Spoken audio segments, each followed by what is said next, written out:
Hey, Foreclosure Fix family, and welcome to another episode of the Foreclosure Fix podcast, where our goal is to help 1 million homeowners successfully navigate foreclosure. I'm your host, DJ Olojo, and if the mission to help 1 million homeowners resonates with you, do us a favor, like, subscribe, or share our content with someone who you know can benefit. Or better yet, get them a copy of our new book, The Foreclosure Fix, 12 Proven Steps to Beat the Bank, Escape Foreclosure, and Turn Your Property into a Profitable Asset. It's sold wherever books are sold, and I am so excited for you all to check it out. With that being said, I am fired up and ready to go because I got the one and only Fred Moskowitz with us today. Hello, DJ. Thank you for having me. Yeah, it's great to be here. Hey, man, I'm so happy that you're here. And that was kind of a tongue twister, right? Because you got a great name and I'm fired up. So, Fred. It's a lot of energy. It's good. Hey, man. It's good. Thank you so much for hopping on the Foreclosure Fix podcast today. We are, folks who met in the industry through, I think, one of our good buddies, Bill McCafferty. But you're somebody who's been around the note investing world for quite a while, who has a great reputation and who has tons of experience working with homeowners who have faced foreclosure. But more importantly than that, you're an author. You are a motivator, you are an investor, and you are in the process of releasing kind of numerous series in your new books on the principles, right, of building wealth. And so I'm so excited to dive into that with you today, as I think our listeners can really, really benefit on what to do when crisis happens and how to rebuild their financial futures. And so with that, Fred, help our listeners understand how you and your company and your work intersects with people who are facing foreclosure. Yeah, absolutely. Thank you, DJ. I'll tell you, this is something that that comes up quite a lot. I see investors that become interested in foreclosures and getting into that business. I see homeowners that struggle and maybe facing foreclosure. But one of the most important things that that I would say is, if you're under any kind of financial hardship, it's important to get help and advice. Ask for help.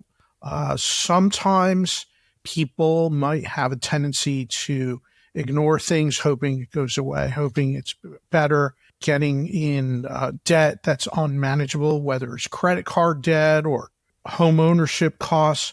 Look for help.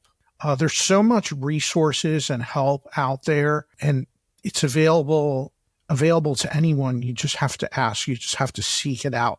Information is readily available on the internet. This podcast is a great example, right? It's available to anyone. It's free. You bring on amazing guests that talk about all types of topics, and it's a great way to learn and get knowledge and education and information, and then you can take action and put that to use. This is one of the greatest lessons I've learned from my father, who passed about 2 years ago. The greatest lesson I ever learned from my father is, anytime you're facing a hardship or a difficult situation, the most important thing is to take action. See what you need to do and take that first step. Maybe it's a small step, but take that first step, whether it's send an email to someone, or making a phone call, or buying a book to learn and get information. Or if you want lower costs than that, go to your library. It's free. Lots of books there, lots of resources available. So take action right away and get help from people that are in a position to offer good counsel, good advice. If you have financial troubles, don't ask for help from people that are broke, that your friends that are broke, right? Ask for help from people that are successful in that specific area, right? If you need help with how to be a better parent, raising children, balancing your life, don't ask your friends that are bachelors that don't have children, right? That's not the place to go for advice. Go for advice from the people that are successful, that have a family, flourishing, good relationships, good bonds, stable lifestyle. And so always seek that out. Think about this.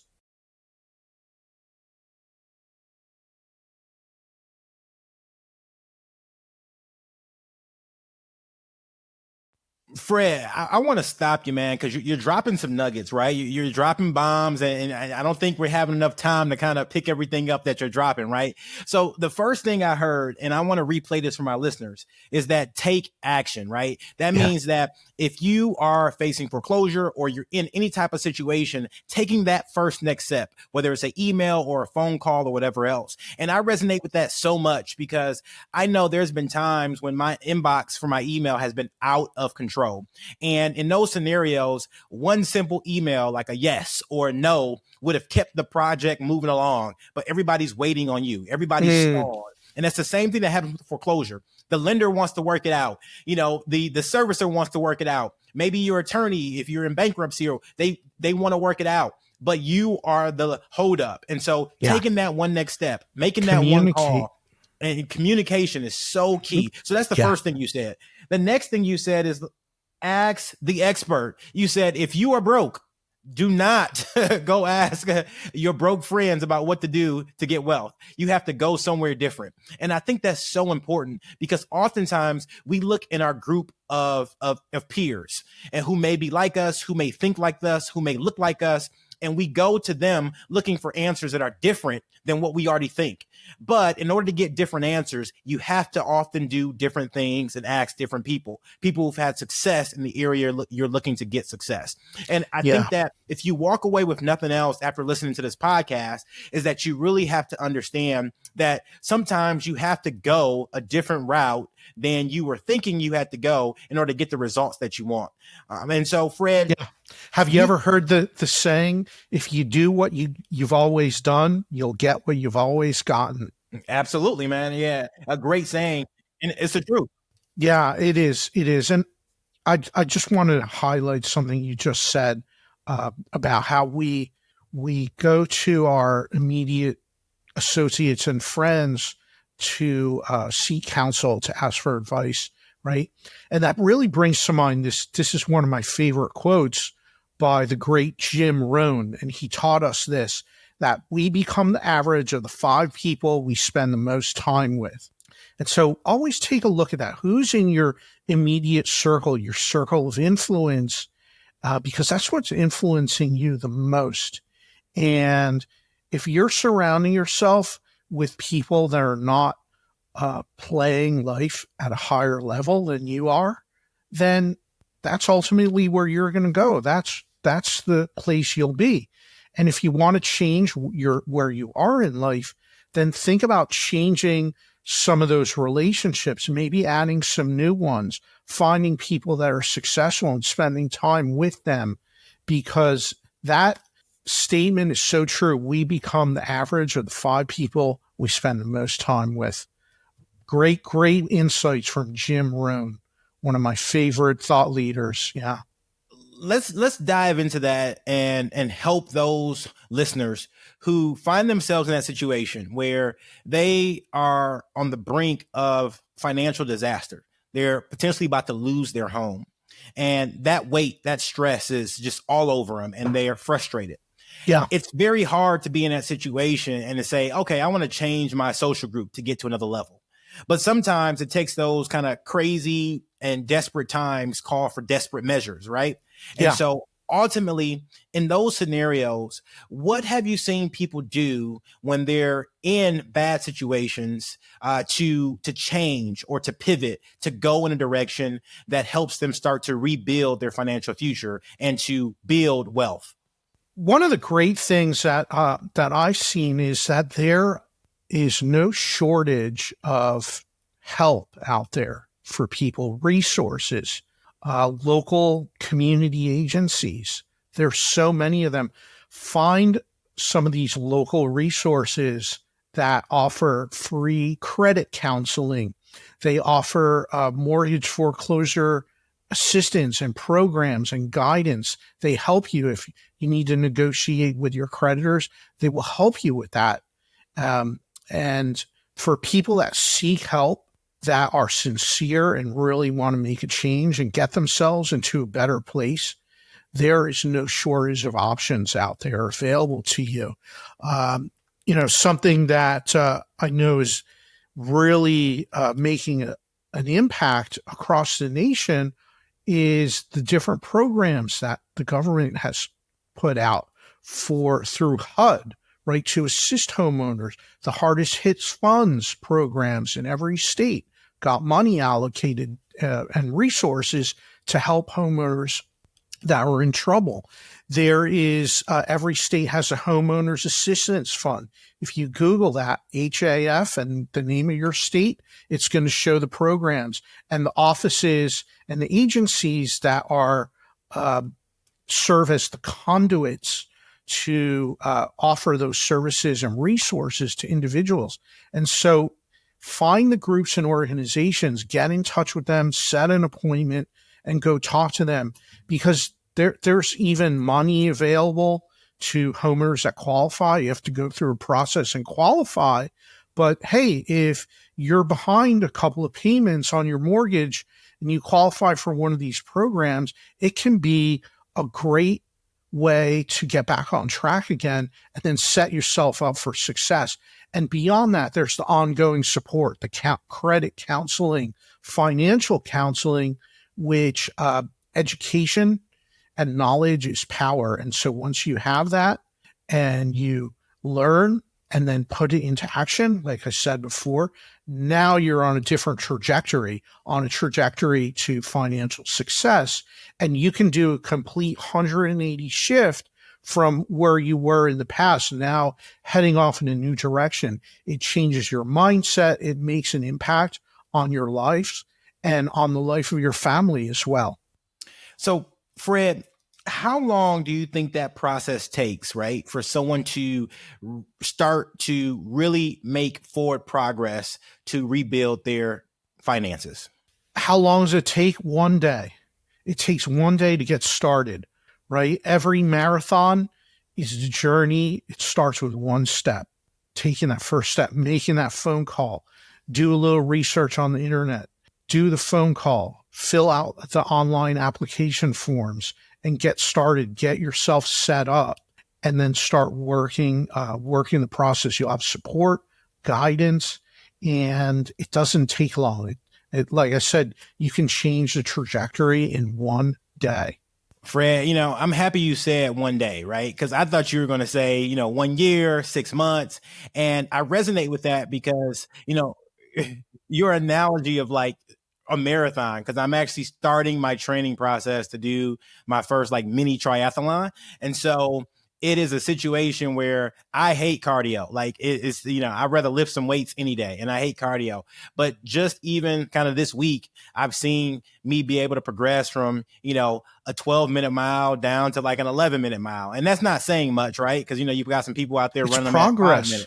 But it's progress. And I think it's so important for people to really understand and realize that the journey starts with a decision in your mind and then a step in the right direction. Setting the intention and then taking action. Exactly. I love that you brought that up, DJ. Let's dig into this a little bit. You set the intention you want to run a marathon, and well, you get started by doing some training, start running, which is great, right? You took action. Now, let's upgrade that. How do we do that? Well, what if you go online and find a local training groups for people that are either training for a marathon or a triathlon? There's groups where people get together once or twice a week and train as a group. And you can start going to that. Now you're in a different environment. Now the 5 people you're spending your time with is very different, isn't it?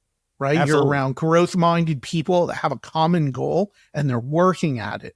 And so this changes your mindset. It gives you that advantage. And now you're set up on a routine because, hey, every Tuesday night in the evening, we're going to get together and train as a group. And no, it's not a competition, nothing like that. Everyone has the common goal. We want to get prepared for the marathon or get prepared for the triathlon, whatever the event is, the activity is. But now you're surrounding yourself with like-minded individuals. And what happens there is that you're going to learn from other people. You're going to learn techniques, skills, and add value to each other. And then maybe after you have experience, you've done this for a while, this might be your first one, but what if you have a couple of races under your belt and you're still attending these groups and participating? Now you can turn around and teach someone else and pass it forward, right? Pay it forward, which is a powerful concept in mentoring, and it applies to so many areas of life. But with training for a big event, a big race like that, I love that. I love the idea of joining a group, being around like-minded individuals, and it's going to keep you motivated when you want to give up, and your skills are going to grow and improve, as well as your athletic ability, right? Yeah, that's the hope, man. I'm trying to get some youth back, right? You are, and I'd just like to invite you to just change one little thing out of what you said. You're not trying to improve. You're actually doing it. So I invite you, just change your choice of words and say, I'm doing it. I am running training, and you're actually doing it. And that has such a positive impact on your mind. The words we use and the way we talk to ourselves, it's very impactful. And be aware of that. And make that slight little shift, and you'll see a huge difference in how you feel and the beliefs you have and the progress you make. I agree. I'm such a fan and an advocate of affirmations and of positive reinforcement and things like that, because it definitely helps you, because so many thoughts that you have during the day can be negative. And when you switch those thoughts to positive thoughts, it changes everything. It does. On that same note, you have already authored about 9 volumes of your 13 volume series, right? On the 13 steps of riches. Yes. And so I would love for you to let our listeners know, 1, where they can find it. Number 2, what the 13 steps of riches is all about, and maybe just highlight your favorite step, right, of the 13 steps, because I think we all are looking for ways to get more riches. Yeah, absolutely. The 13 Steps to Riches it's a collaborative book series, and we're taking a deep dive into the principles and body of work of Napoleon Hill. Napoleon Hill wrote the book Think and Grow Rich in 1938. We're approaching 100 years on that. It's a book that many people have read. The people that have put the ideas of that book and the principles into effect have done so well over and over and over again. It's changed lives. And so we have done a collaborative deep dive into the 13 principles outlined in Think and Grow Rich. And so each book volume is focused on one of the chapters from Think and Grow Rich. There's faith, desire, specialized knowledge, organized planning, the subconscious mind. And to answer your question, which is my favorite, is the volume on mastermind, the principle of mastermind, the principle of individuals coming together with a common goal and objective, and the power of all of those minds together is greater than the sum of its parts. And so it's really impactful, and one of my favorite chapters. And this is the concept that we just spoke about, where I was asking you about joining a training group, because that's the environment you're in. That is the people you're surrounding yourself with. And that impacts us so deep, more than we know. That's awesome. So, Fred, this brings me to my favorite part of the podcast, which is our bow tie round. It's where our listeners get to tie one on with our guest, Fred Moskowitz.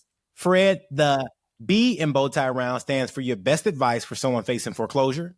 The O stands for one thing you're grateful for. And the W stands for your wildest or most interesting foreclosure related story. And so let's start with the B. What's your best advice for someone facing foreclosure? The best advice I have is communicate. Communicate with your creditors, reach out to them. They often have programs and alternatives and different options. The worst thing you can do is ignore them. So contact them, reach out and communicate. that's going to really set you up for success. The one thing you're grateful for right now. The one thing I'm grateful for right now is all the relationships that I've built in my business, in my personal life, in my group of friends. So impactful. And it's something that I continue to nurture and expand and grow. I love building relationships. It's a huge part of my business, and it's very rewarding. And I'm so thankful and grateful for that. Awesome. Your wildest or most interesting foreclosure related story? Yeah, most interesting foreclosure related story is this. I've heard and talked to many people, many individuals, investors and homeowners that have done what I talked about earlier, seeking out help, seeking out those community organizations, taking advantage of those resources. They've been able to help so many people and made a huge impact, and helping people that really might be not know where to turn, or they're so stressed out that you can't get out of your own way. Sometimes some guidance and direction really goes a long way. And then there's a plan to follow, to implement, and that will leave you coming out ahead in the end.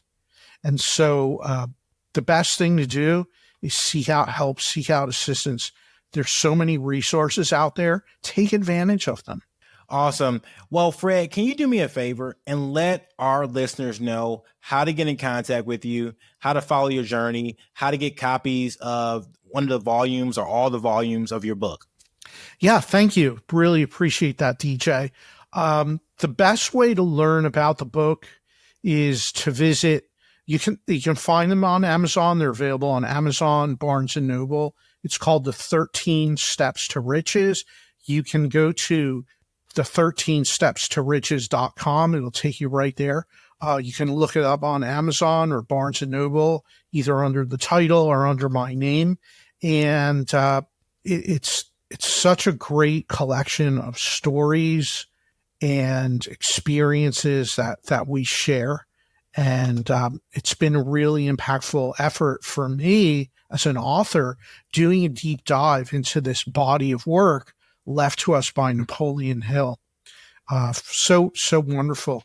The best way to get a hold of me is to connect to my website, which is fredmoskowitz.com. Well, y'all heard the man. If you want a copy of his book, just look him up, check him out. Fred Moskowitz, we appreciate you for dropping by the podcast. With that, that wraps another episode of the Foreclosure Fix podcast, where our goal is simply to help 1 million homeowners successfully navigate foreclosure. Please do us a favor, like, subscribe, or share the content with someone who you know can benefit. As always, my name is DJ Olojo, and until next time, I love you and God bless you. The views and opinions on this podcast are for informational purposes only and should not be construed as legal advice. If you have a specific legal question, we highly recommend you contact a qualified legal professional.